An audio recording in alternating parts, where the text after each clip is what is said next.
Watching TV has changed over time. Streaming has become the new norm. That's why Golden State Media Concepts television podcast dives headfirst to the world of cord cutting. Want to be on the loop of what's hot in Netflix? Or if it's not a preference, what about original shows in Hulu? We've got you covered. Join us as we fill in the blank and talk about movies to stream and what show you should be binging. This is the Golden State Media Concepts television podcast.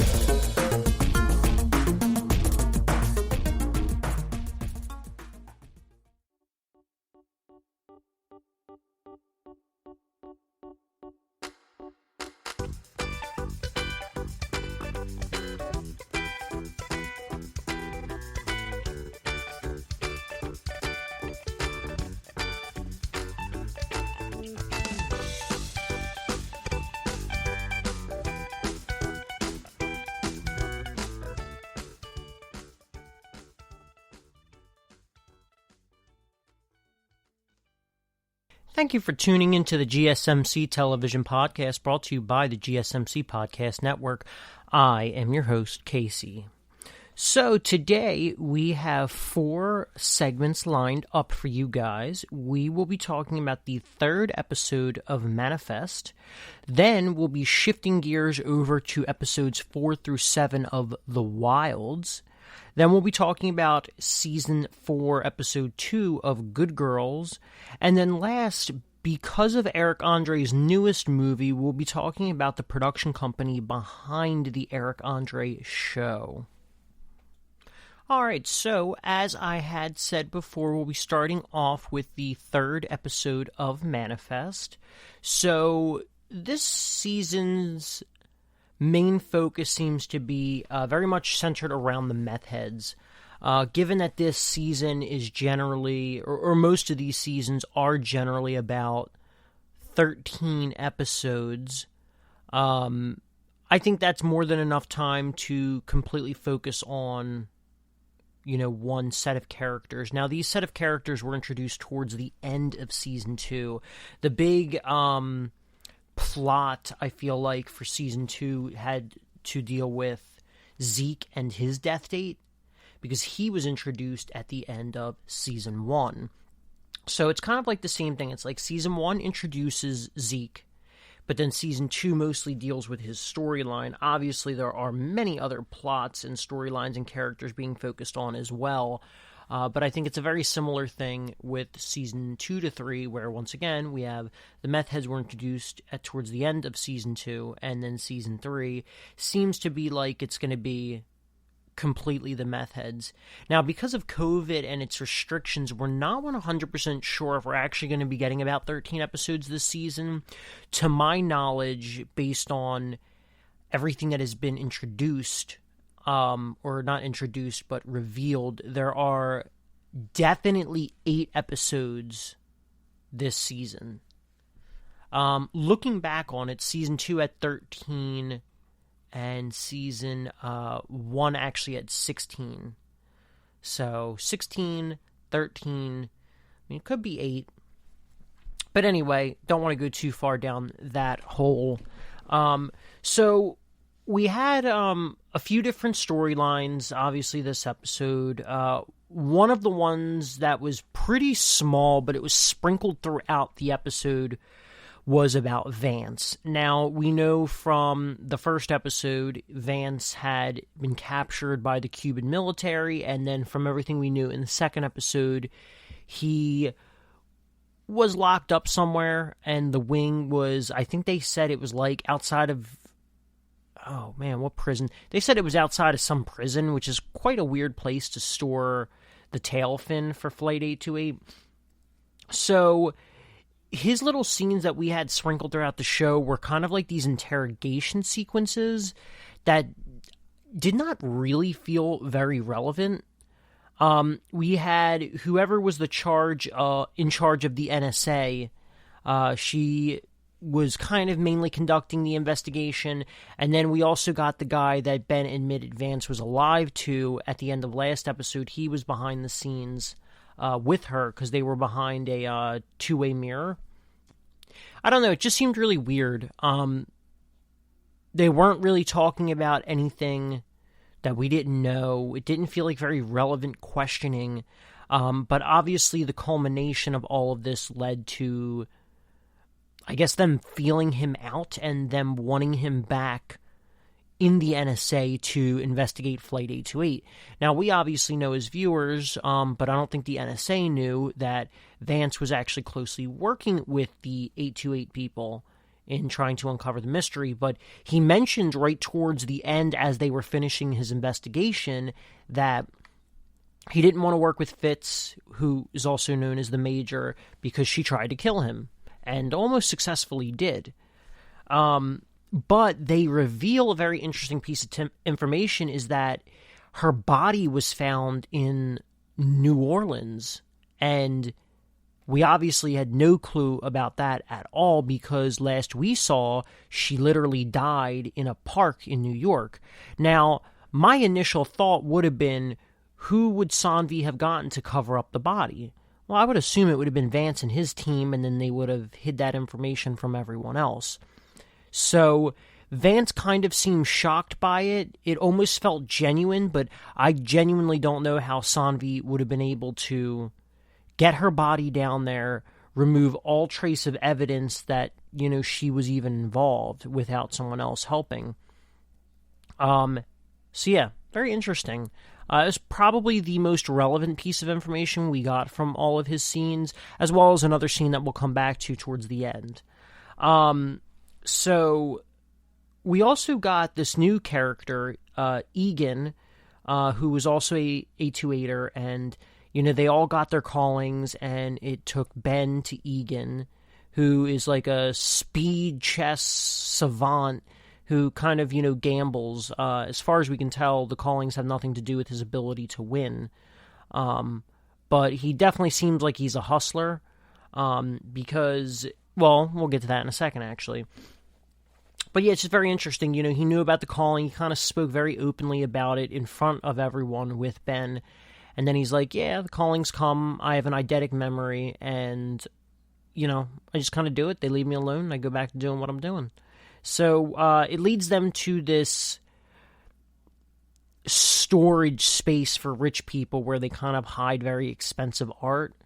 And they come across this boy as the building is literally collapsing and is on the verge of being exploded. And he ran away from home, and he was just, I guess, seeking warmth in that building. So that was kind of it. Egan helped with that, and he said that he was going to go shut off the gas or everything was going to blow up. But as we ended up finding out, he actually stole Ben's bag and stole a couple pieces of artwork, which I was watching it with family, and I called that was going to happen. Not necessarily the Ben's bag part, but the fact that he was going to steal artwork. Because to our knowledge, he's not a rich guy, and he doesn't really seem to be super well off. He might even be homeless. But yeah, so that was interesting with Egan.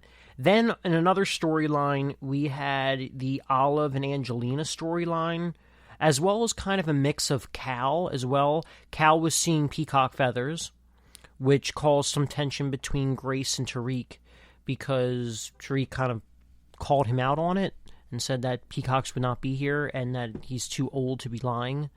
Which then Grace obviously knows more than he knows, so she's like, he was not lying. That's not who he is. He's not a liar.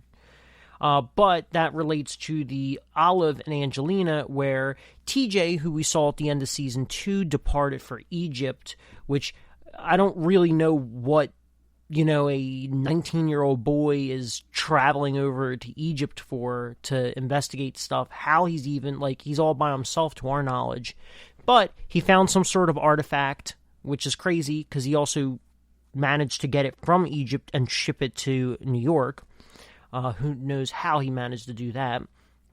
So then Angelina and Olive, they get the information from Ben to go there, and, for reconstructing a piece of ancient, artwork, you really would think they wouldn't be allowed in that room. And even the guy who's reconstructing the piece even says it. He's like, yo, this kind of took me like years of experience and education to even be able to enter this room, let alone do what I'm doing now.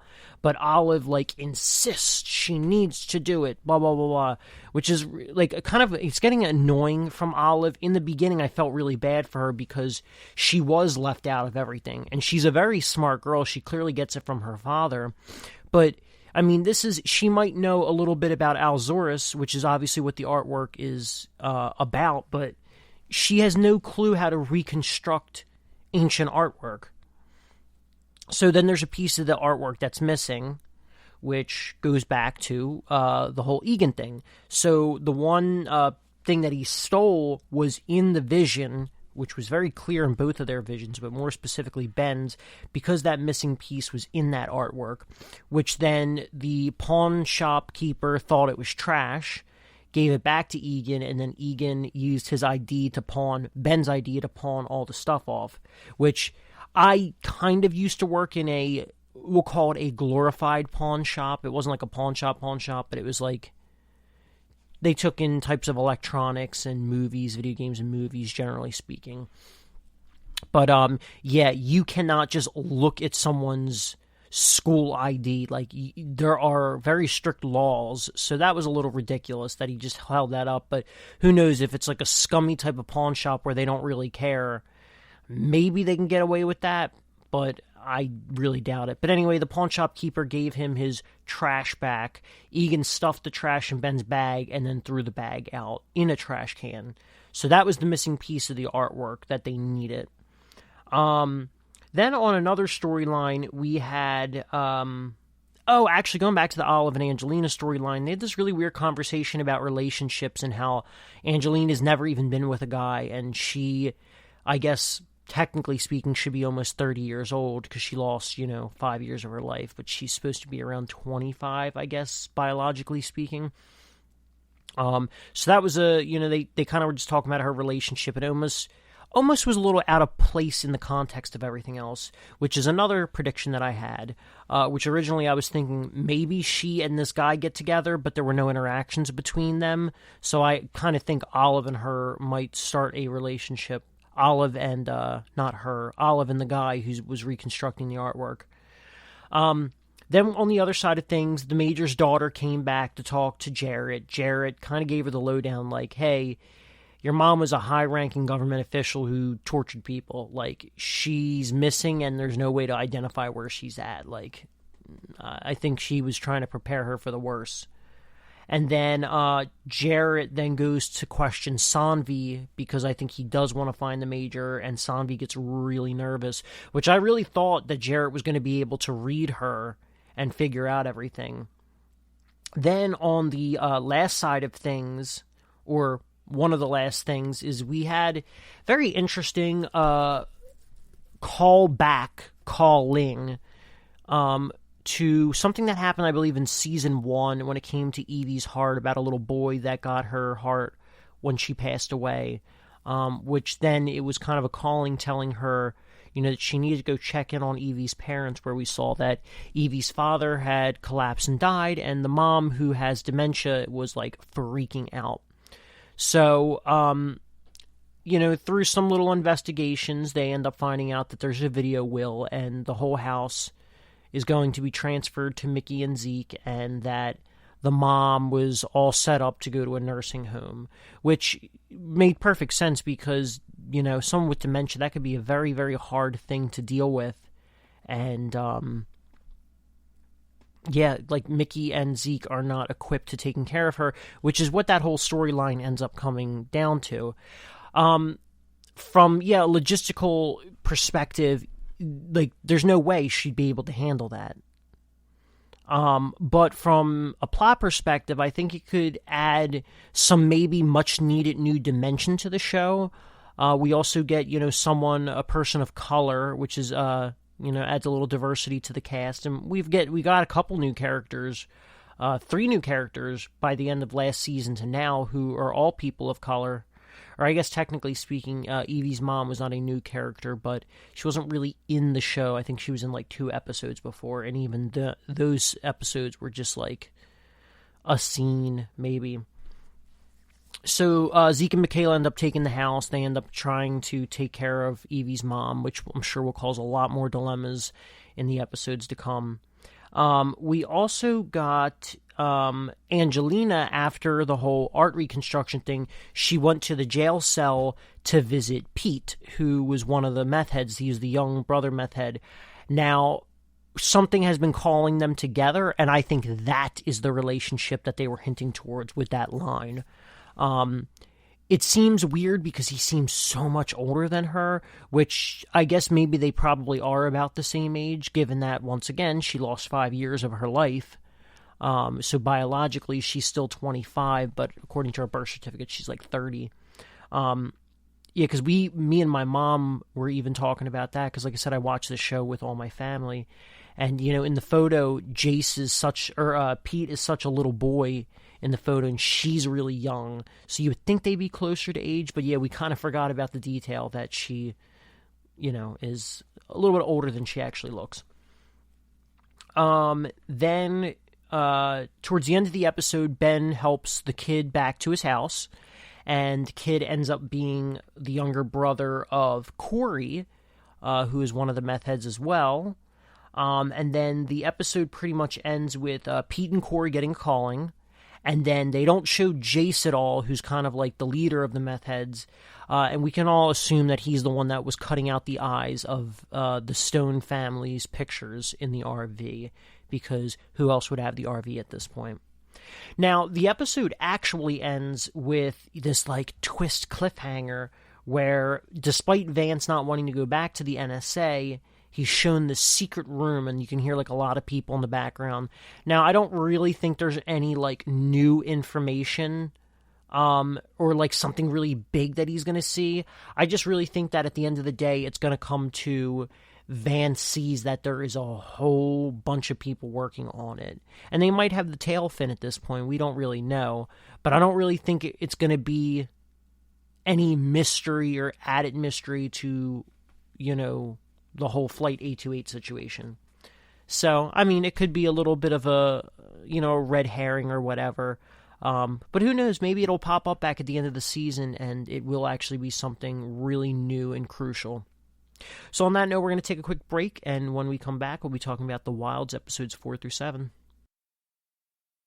Want to know the latest and hottest music hitting the airwaves? Don't be left out. Listen to the Golden State Media Concepts Music Podcast. Keith keeps you on the loop with everything you need to know from pop, rock, hip-hop, and the top 40. And we'll throw in news of your favorite artists, concert and tour dates, and so much more. Listen no further, because this is the gold standard in music podcast.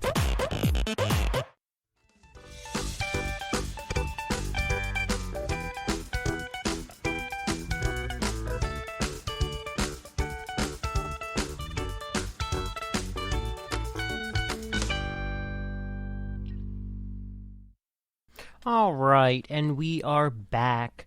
So as we previously discussed, we were talking about Manifest Season 3, Episode 3. So now we are going to shift gears to Episodes 4, 5, 6, and 7 of The Wilds.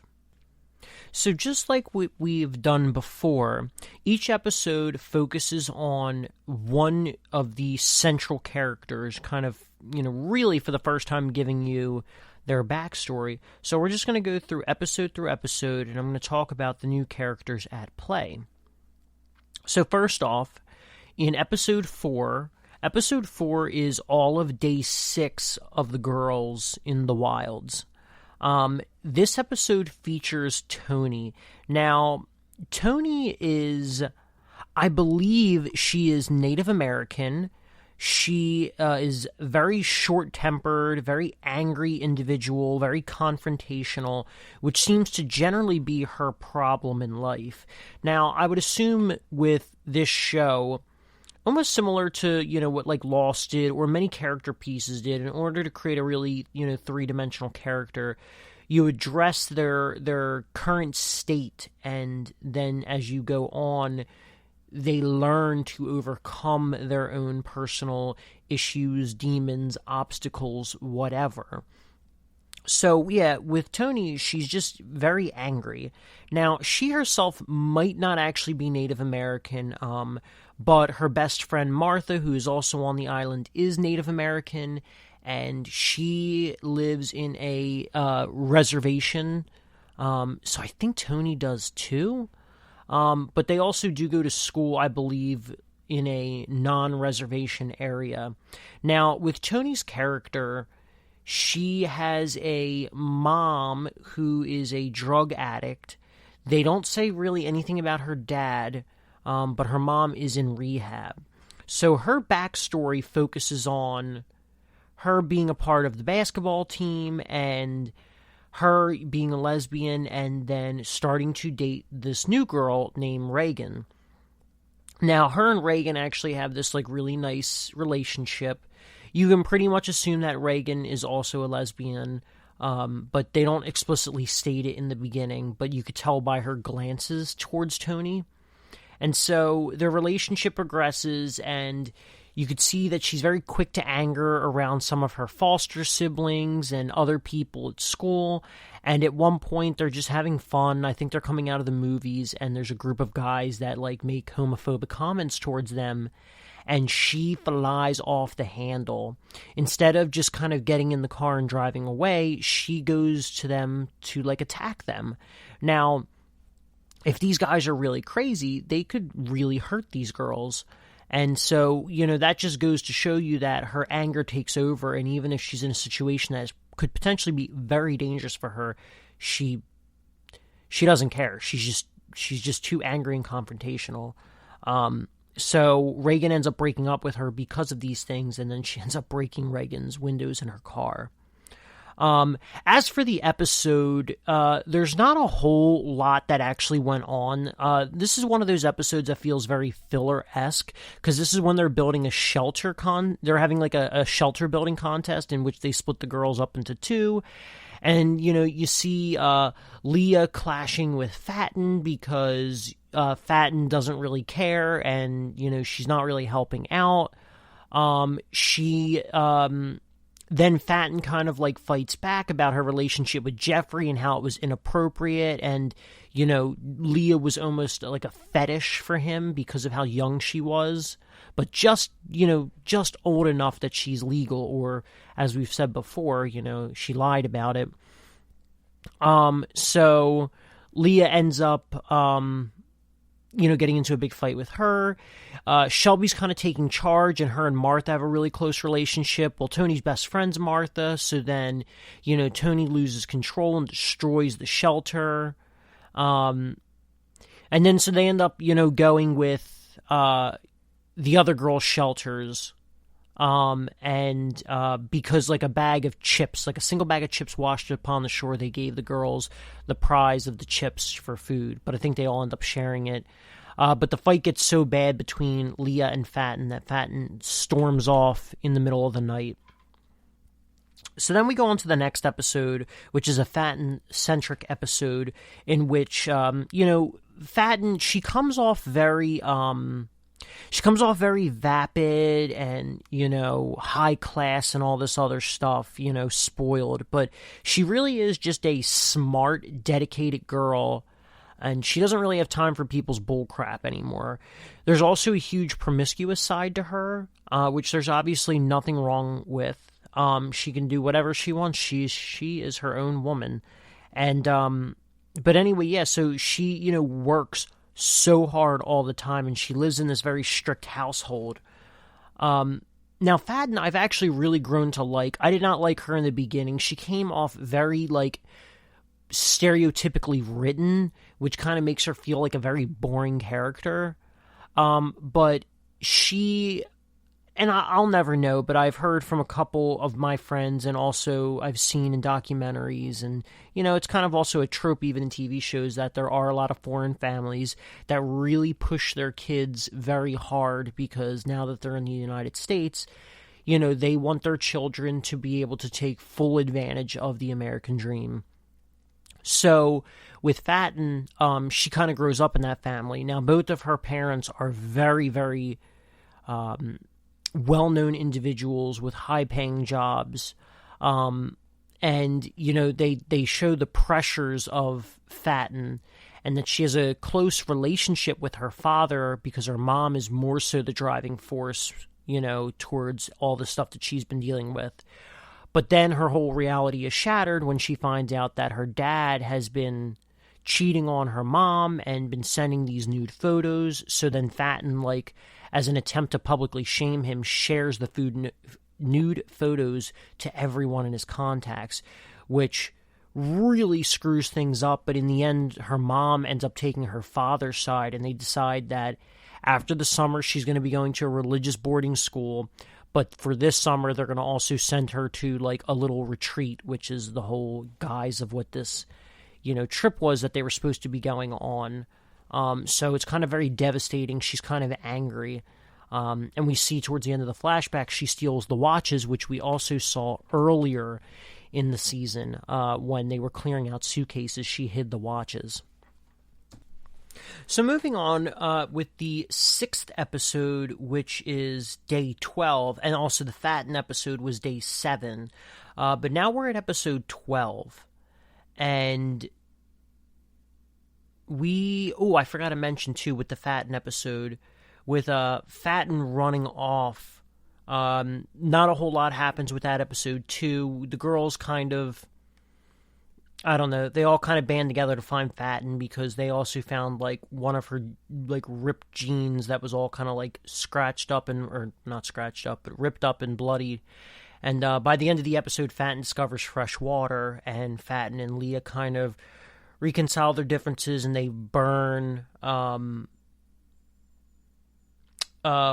Jeff's book. Now, going back to the 6th episode, which is another Leah episode, you're kind of under the assumption that after the first episode with her breakup with her boyfriend, that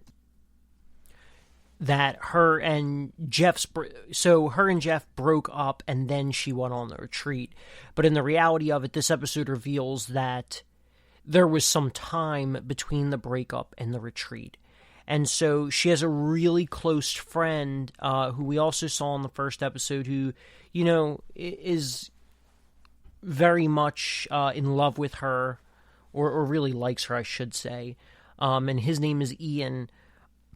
So the flashbacks mostly deal with them and the fact that she can't accept that Jeff probably did have some sort of fetish. He's a man that's in his 30s dating some girl who just turned 18. He's looking for someone that's young but legal so he doesn't get in trouble. And even Ian tries to say that, and it ends up putting this huge rift between their relationship as she accuses Ian of being the one to tell Jeff that she was under 18. And so it ends up, causing Leah to sort of go a little bit off the deep end at this party, and she's, I don't know, she might be drunk or high, and she hooked up with some random dude, and then she puts on her music and just starts dancing in the street, which leads to her getting hit by a car, and then her parents worrying about her depression, which she definitely was depressed. There's really no doubt about that at all. So that is ultimately what really led her parents to submit her to this retreat. Now, as for the actual episode itself, they talk about how Jeanette's body is gone from the gravesite, but we find out from the Gretchen storyline, which Gretchen, once again, is the leader of this whole female retreat, guys, that they have the body, and it seems like it weighs very heavily on Gretchen because she has a big attachment towards Jeanette. Rachel discovers mussels and as in the shellfish, and so they all start to eat them, and Shelby says she's allergic, and then they all start to make very sexual jokes regarding the shellfish, which makes Shelby very uncomfortable. And then they kind of all, gang up on Shelby for kind of making these very behind doors homophobic comments, which definitely you can see the homophobia there. but I would say that her comments really weren't that bad. But it is all due to her character, which we'll get to that in the next podcast about why she has this, big homophobic side to her. I think the girls went a little too far in, kind of shaming her about that when there might have been, obviously, something else behind the scenes, which, once again, we will get back to at another time. But anyway, all the girls who ate the shellfish, minus Shelby, had gotten very, very sick from food poisoning. Tony being among one of the worst to suffer from her food poisoning. Leah then goes into the woods to retrieve the bag of medicine, and she, due to her paranoia and compulsiveness, which you definitely get to see that side of Leah more so in this episode and for the rest of the season too, that she is very paranoid and she is very compulsive. And so she follows Shelby thinking that, there's some big secret, because at this point she thinks that she might be like the operative, even though they don't know anything about that side. She just thinks everything that's happened with Shelby's very suspicious. She ends up dropping a lot of the medication in the mud, which they end up losing the medicine that these girls so desperately need for the food poisoning. And so on another side of the storylines, we see everything with Gretchen, and that she has kind of checked herself into a psychiatric hospital. And then she meets this therapist, this guy named Faber, who we've known as one of the FBI agents this whole time. And she was there to vet him, which then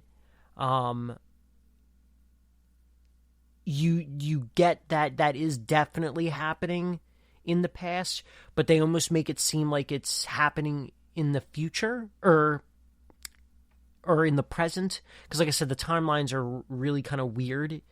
So that was really interesting, and it was a really cool scene to play out, that she was completely just vetting this guy to begin with. So actually, we're starting to run out of time here, so we might actually just kind of end it with episode 6 and not go into episode 7. But I think this right here was a very crucial part of the overall season's plot, as well as the individual storyline of Leah, where her compulsiveness literally almost costs one of the girls their lives, which then they do have to decide with the remaining medicine, are they going to give the food poisoning, I don't know what that pill would be called, like a type of like an anti-nausea pill. Do they give it to Tony or do they give it to Martha? And Tony clearly is the one that is suffering the most from everything. And so they give it to Tony, but Martha gets really bad in turn for not having that. And the episode literally ends with her fainting, which is really sad, because from all the conversations that we've known with the FBI agents, Martha might actually be one of the people that might not survive this trip. So they make it seem like she has died at the end of the episode. On that note, we're going to take another quick break, and we'll be back for Season 3, Episode 2, or Season 4, Episode 2 of Good Girls. Tired of searching the vast jungle of podcasts? Now listen close and hear this out. There's a podcast network that covers just about everything that you've been searching. Hey! The Golden State Media Concepts Podcast Network is here. Nothing less than a podcast bliss with endless hours of podcast coverage. From news, sports, music, fashion, cooking, entertainment, fantasy, football, and so much more. So stop lurking around and go straight out to the Golden State Media Concepts Podcast Network. Guaranteed to fill that podcast itch. Whatever it may be. Visit us at www.gsmcpodcast.com. Follow us on Facebook and Twitter, and download us on iTunes, SoundCloud, and Google Play.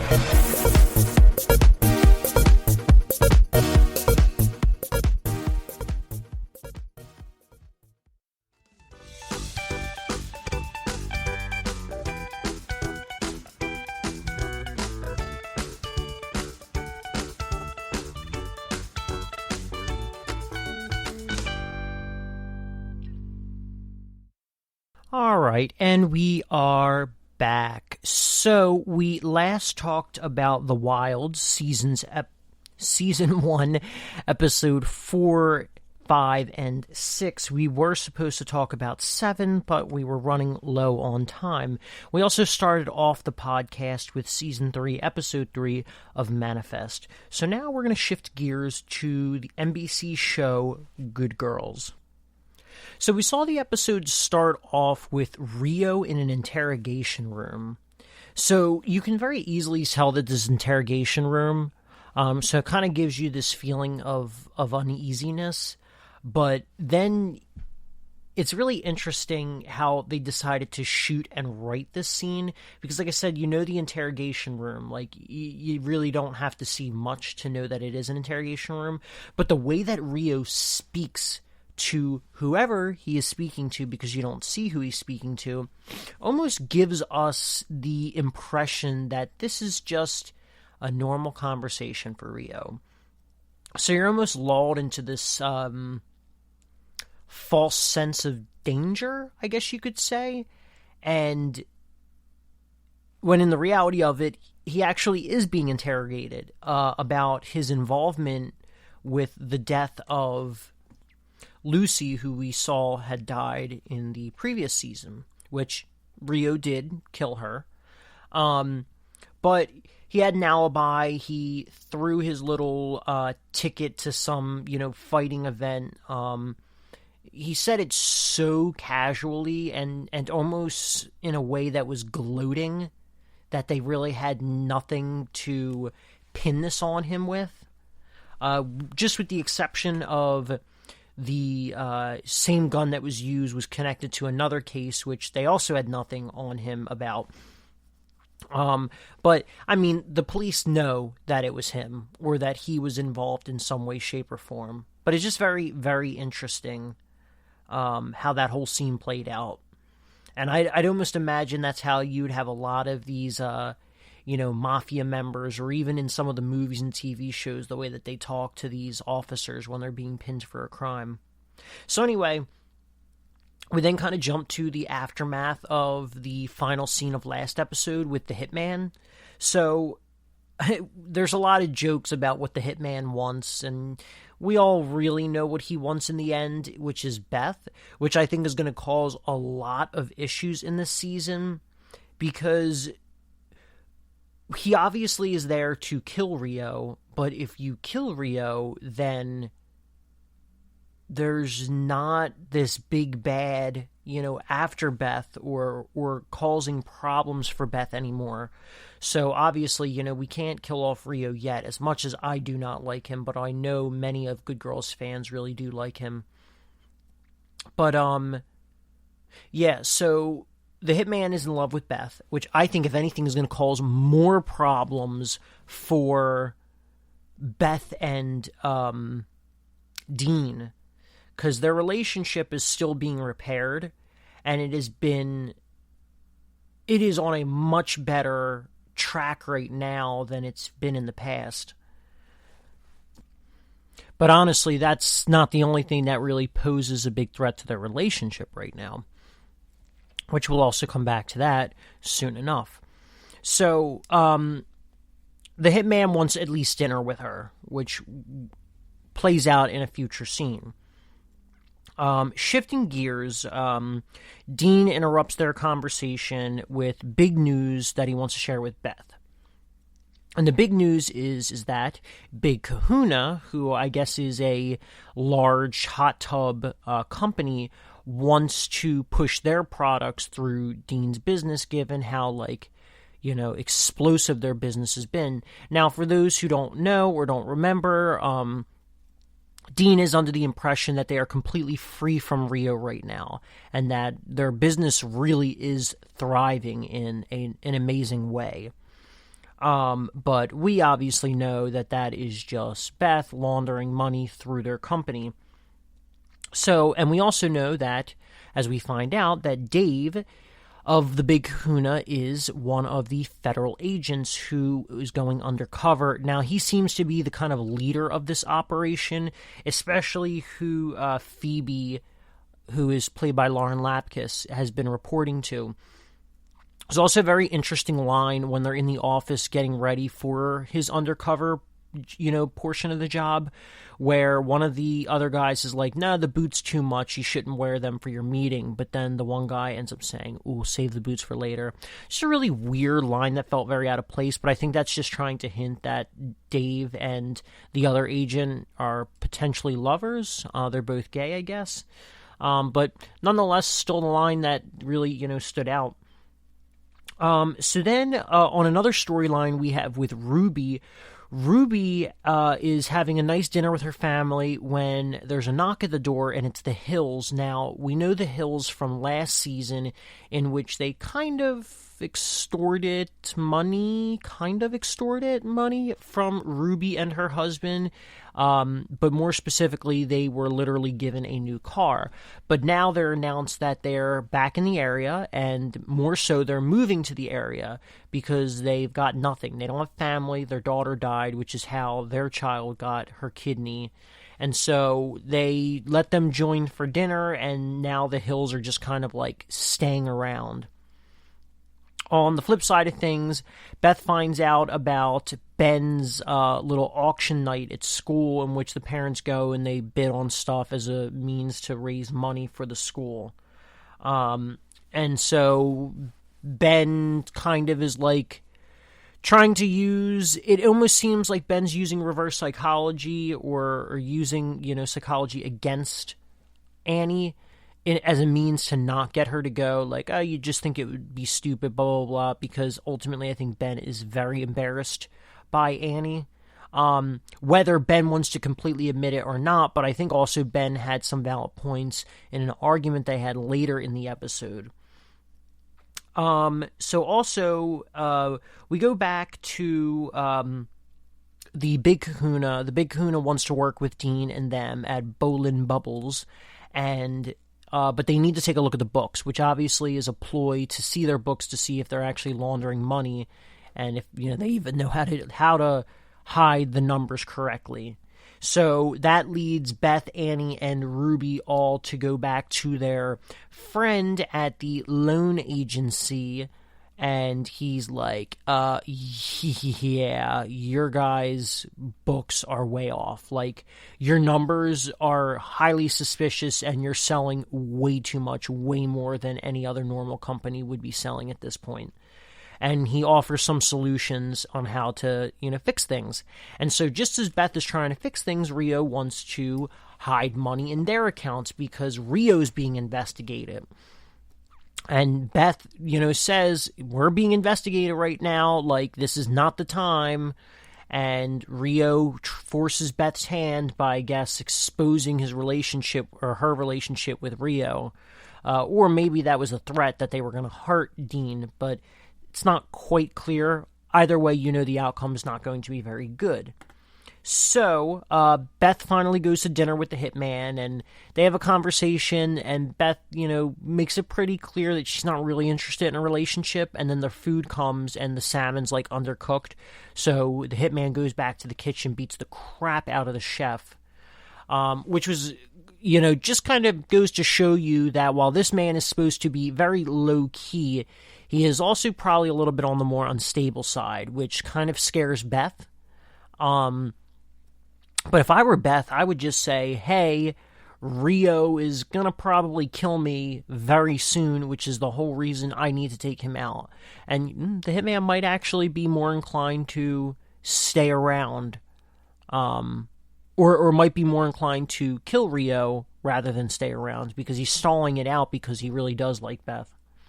So then Ruby and her husband are skeptical about the Hills, so they call in a favor to get a background check done on them. So the Hills come over for dinner again, and Ruby explodes on them because she thinks that they're about to ask for more money, which we then find out is not true. They were actually planning on paying them back. And so, despite this very con artist type feeling you get from these people, at heart, they are probably really good people who literally are just down on their luck. They lost their home, they lost their car, they lost their daughter, more than, which is like the worst part of it all. So I imagine we probably haven't seen the last of the Hills, but I think we might have seen the last of them, at least for now. Because I don't really know where their storyline is going to go from here. So moving on, we're going to go to Annie now. So Annie, like I said, she knew about the fundraiser, and her and Ben have had a much more strained relationship as of this season, and even a little bit last season as well. Whereas when we saw, Annie and Ben's relationship originally, they were super close. And I think now as Ben is getting older, Ben wants a little bit more of a stability in his life, and kind of less of looking after his mom, which I really liked their relationship. It was very unique, but I mean, that is the thing. A child should not have to do that with their parents. So I think that's why Ben's now been gravitating more towards the, private school, and his dad and his stepmom and new half-sibling. But anyway, so Annie just wants to be there and wants to be a part of Ben's life, even if it, leads to, even if it has nothing to do with her actual interests.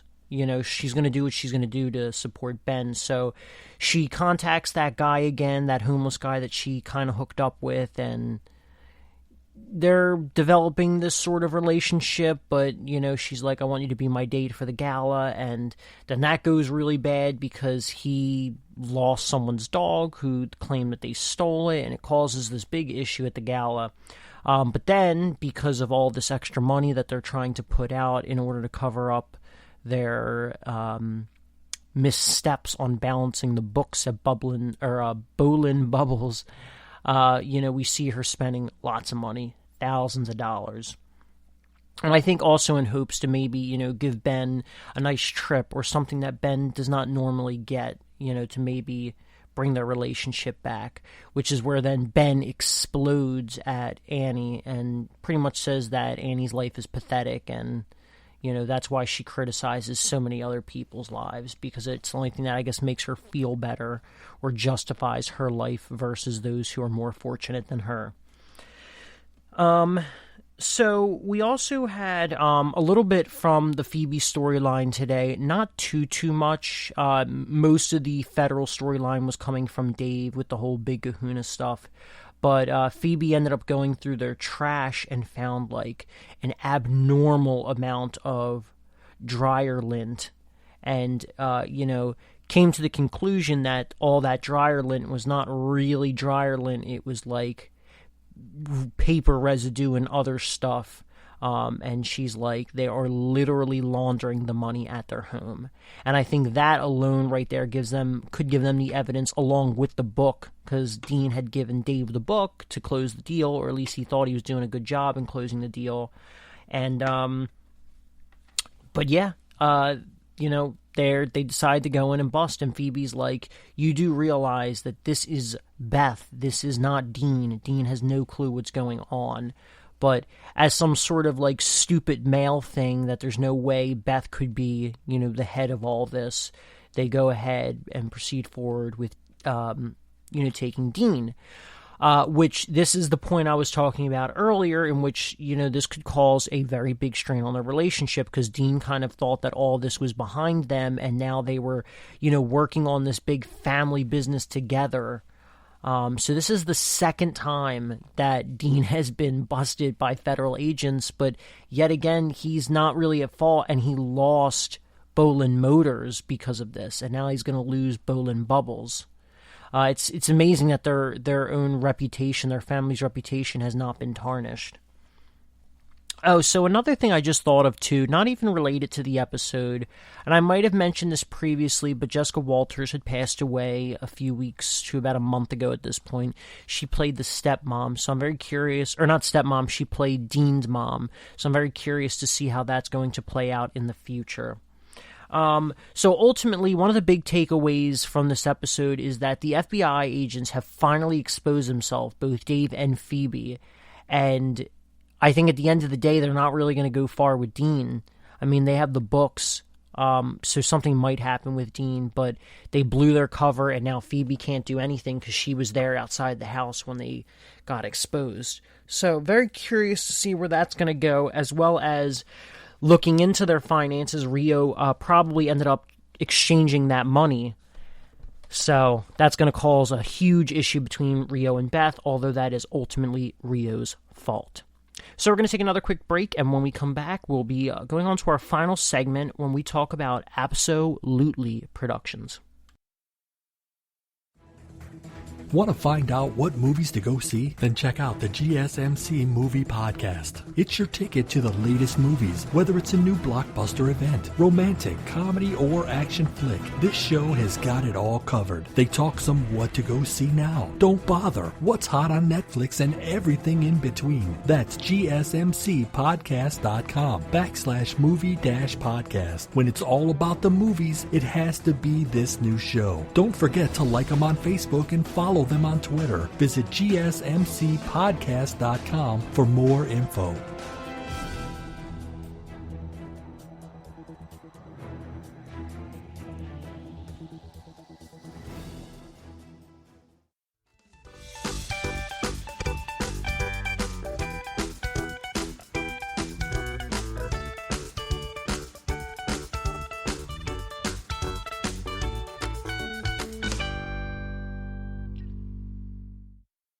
All right, and we are back for our final segment.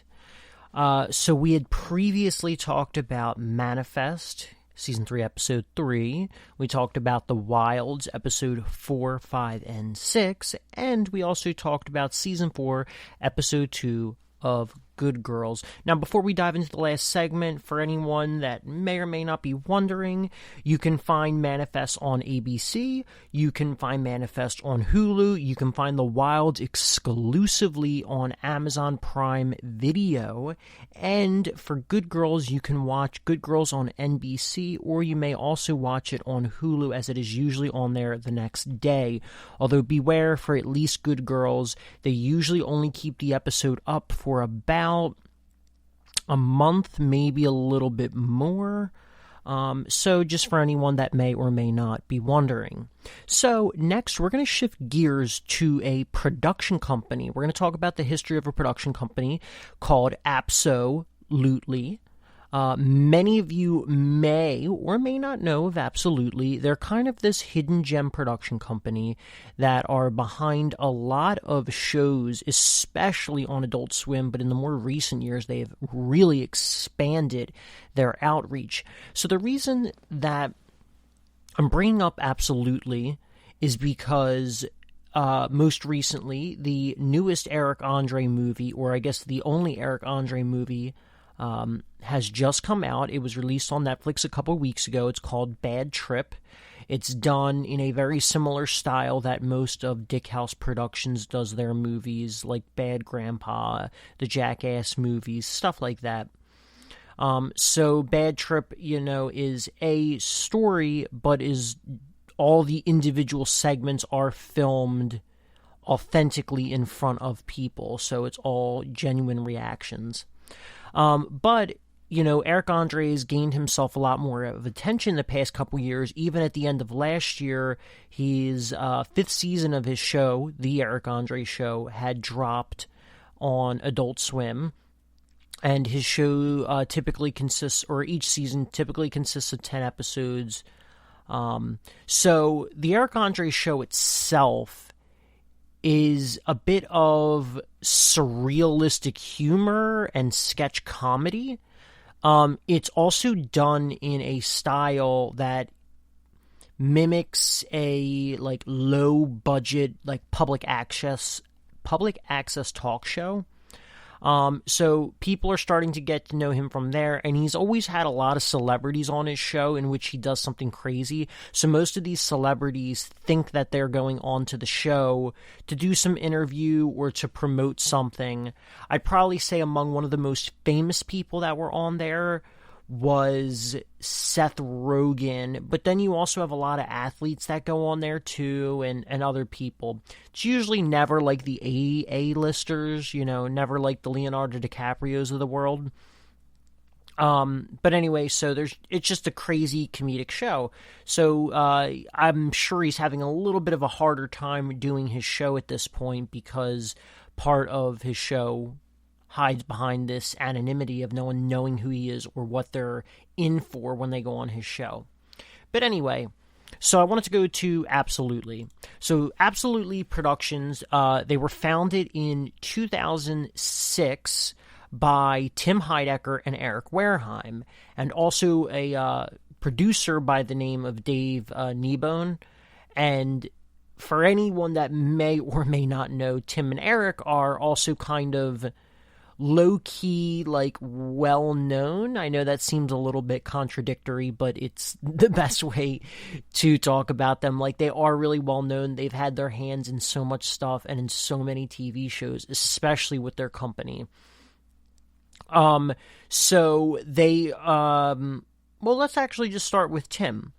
So, Tim Heidecker is from Allentown, Pennsylvania. He went to college at Temple University, where he met Eric Wareheim, and through there, they started to collaborate on, like, small, short films and stuff like that, that dealt with their comedy. And they have some very, very much out there type of comedy, very surreal, very experimental.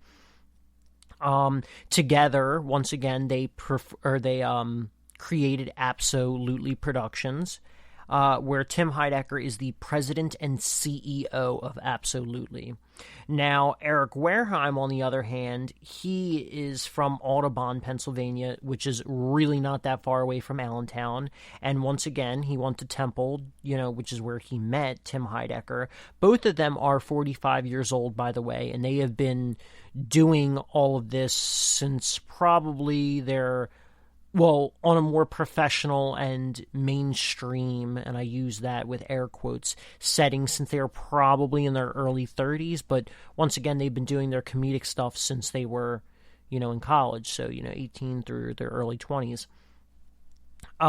So Eric Wareheim is the secretary and CFO of Absolutely Productions. Now, David Kneebone, or Dave Kneebone, as I believe he goes by, he was or is still a producer. Not very much is known about him. I tried to do a little bit of research on him, but I couldn't find anything. But he operates mainly as the vice president of Absolutely Productions. So, once again, most of Absolutely Productions, they're based around very surreal comedy.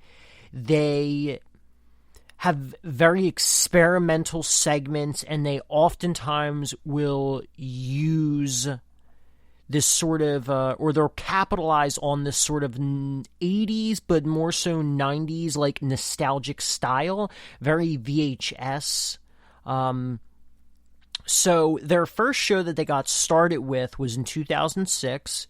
It was called Tom Goes to the Mayor. It premiered on Adult Swim, which is what most people would probably know Absolutely from, but more so Tim and Eric from. So that was an interesting show. It was a cartoon, I guess you could technically categorize it as. The show itself lasted 2 seasons, 30 episodes, 2 unaired pilots, and they even had a special. You can literally get the whole season for like $20 on Amazon, or probably like anywhere you can find it, but definitely on Amazon. Yeah, it was kind of like a cartoon, where what they did was their sets were 2D animated. There was no actual motion to the show itself. And so what they did was they took these sets and then they took pictures of the characters posing in some sort of stance or whatever, or gesture, and then they would throw a filter on it in Photoshop. The filter is very weird. It's very unique. I've literally never, still to this day, have seen it done aside from the show. Very polarizing. I feel like people either generally love it or hate it. But that was their original show, and the way they got it started off the ground was they supposedly they were messaging Bob Odenkirk. Many people know him from Breaking Bad and Better Call Saul. He plays Saul Goodman, the lawyer. But they messaged Bob Odenkirk, and he, I guess, understood that this had potential, and then he managed to get it pitched to Adult Swim. Now, for those who don't know, on a little side note, David Cross and Bob Odenkirk used to have a comedy show, I believe, on HBO with similar-esque style humor. It's very, very out there. I feel like the more you know about the humor, the more you'll find it funny. But upon first glance, you're going to be like, what the F? Like, what is this? Why do people find this funny? I mean, as a kid, I didn't exactly find it funny, but the more I watched their stuff and the more I understood it, it's an experience, to say the least. So anyway, so from Tom Goes to the Mayor, they did Tim and Eric Awesome Show, Great Job. Yes, that was the full name. Very cringe comedy. It was a sketch. I oftentimes will describe it as experimental sketch comedy, but once again, it deals with, that surreal comedy, kind of cringe humor, anti-humor. It's really weird, but it's crazy because that show had a lot of really famous people that guest starred on it. Zach Galifianakis in his early days. Once again, Bob Odenkirk was on it. Will Forte, Maria Bamford, Jeff Goldblum, Weird Al. John C. Reilly was a big collaborator with Tim Heidecker and Eric Wareheim, and he even got his own show later and has been in many of Tim and Eric's stuff. They've gone on tour with their comedy shows. They've had a couple they had many other shows. You also had Ted Danson, Paul Rudd, Ben Stiller, Patton Oswalt, David Cross, Will Ferrell, Marilyn Manson, Josh Groban, who else? Tommy Wiseau.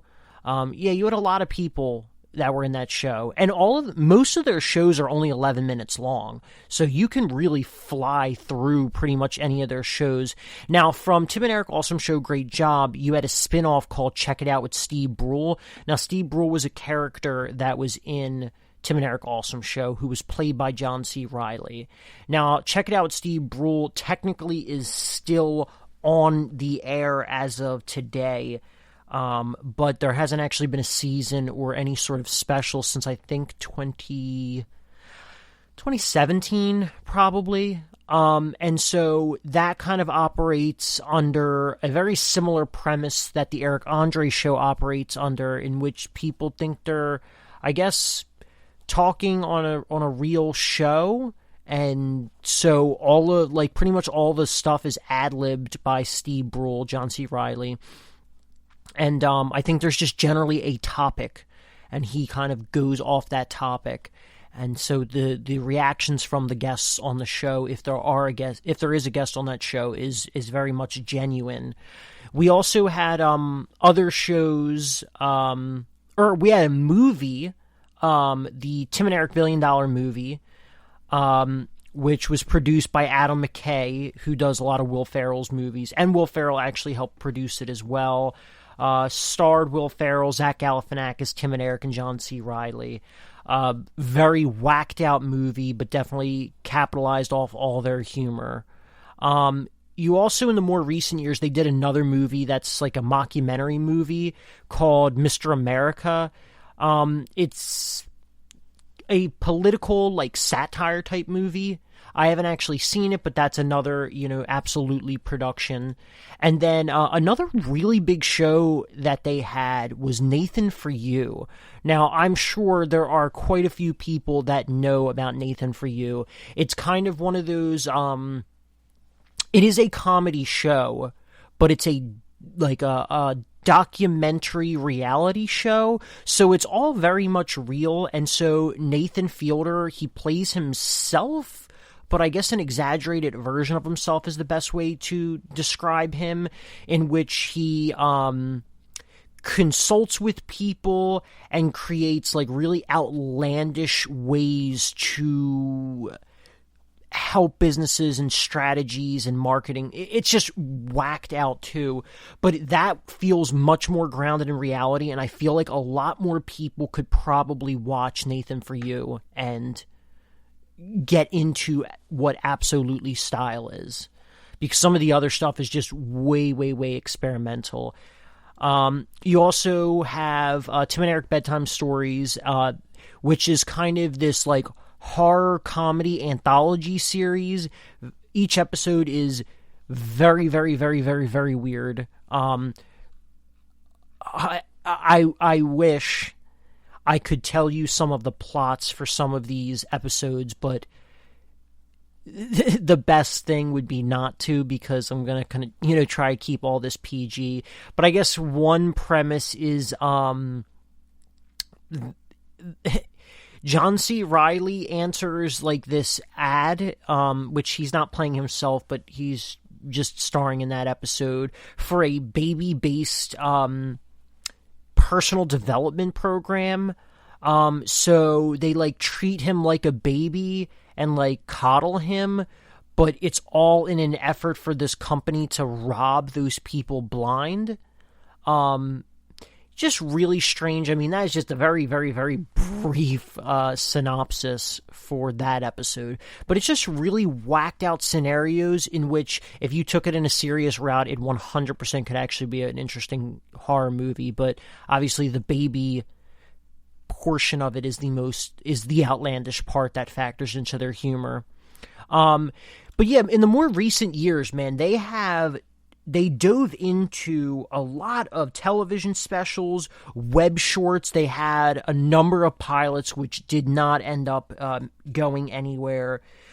They've also are pretty well known for some of their music videos that they've done for like Ben Folds and Mr. Arazo, and their collaboration with the Old Spice commercials with Terry Crews, which, if anyone's seen those commercials are on the weird side too.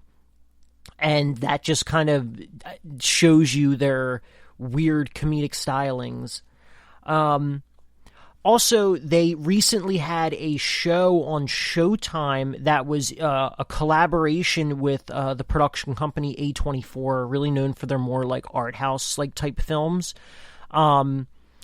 It's another one of those space shows, and so in the past, like 2-3 years now, I'm sorry, the pandemic's messing me up in my timeline, but in the past, like 2 to 3 years, you've had a couple of those. So you had Space Force, which was on Netflix with Steve Carell, and then you had Avenue 5, which was on HBO, that starred Hugh Laurie and Josh Gad and a slew of other people.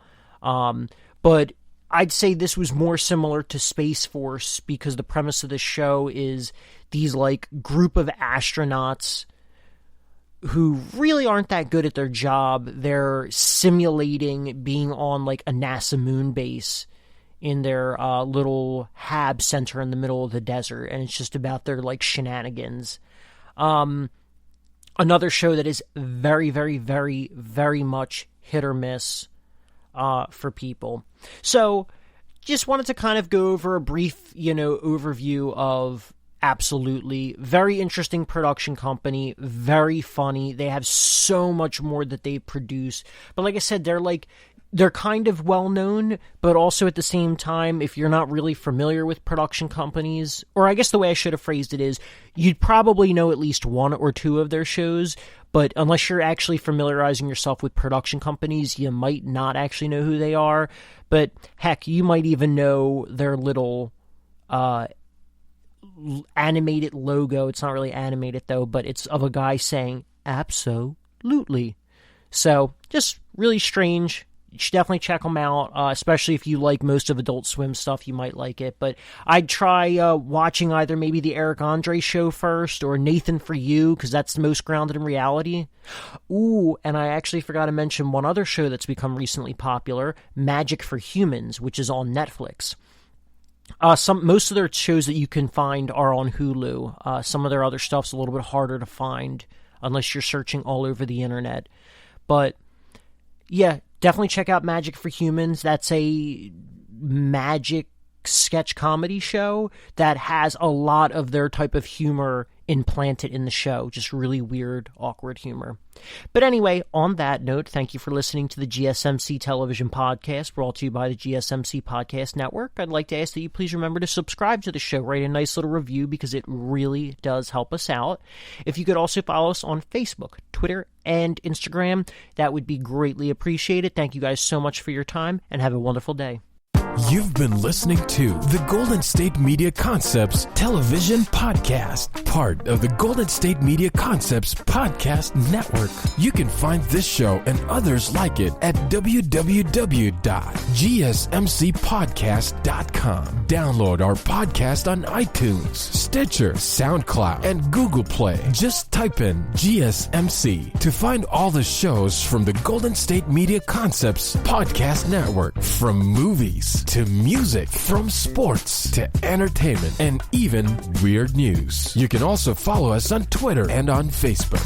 Thank you, and we hope you have enjoyed today's program.